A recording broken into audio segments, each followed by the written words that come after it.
പുനലൂർ എന്ന് കേൾക്കുമ്പോൾ മനസ്സിൽ ആദ്യം ഓടിയെത്തുന്നത് ഈ തൂക്കുപാലമാണ്. ലോക അത്ഭുതങ്ങളിലൊന്നായി ഈ തൂക്കുപാലത്തെ കണക്കാക്കിയിരുന്ന ഒരു കാലം നമുക്കുണ്ടായിരുന്നു. കല്ലട നദിക്ക് കുറുകെയാണ് ഈ തൂക്കുപാലം.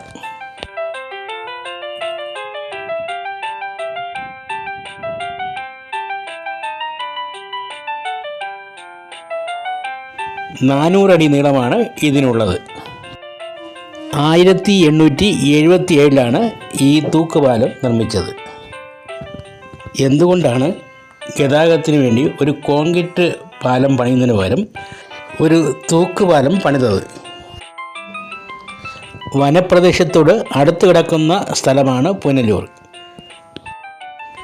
വന്യമൃഗങ്ങൾ ഫോറസ്റ്റ് ഏരിയയിൽ നിന്ന് പുനലൂർ ടൗണിൽ പ്രവേശിക്കാതിരിക്കാൻ ഒരു തൂക്കുപാലമാണ് അനുയോജ്യമെന്ന് കരുതിയാണ് ഈ തൂക്കുപാലം അന്ന് നിർമ്മിച്ചത്.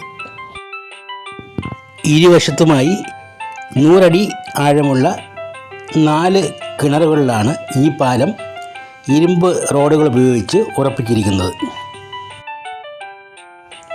മുകൾ തട്ട് തടികൾ കൊണ്ടും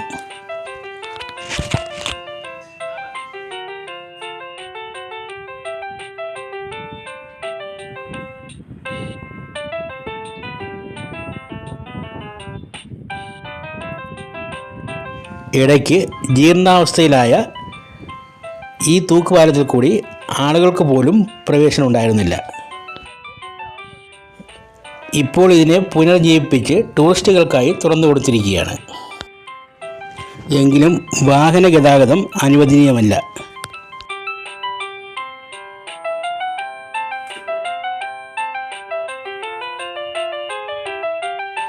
1972 ഇതിന് സമാന്തരമായി ഒരു കോൺക്രീറ്റ് പാലം നിർമ്മിച്ച് ഗതാഗതം അതിലൂടെയാക്കി.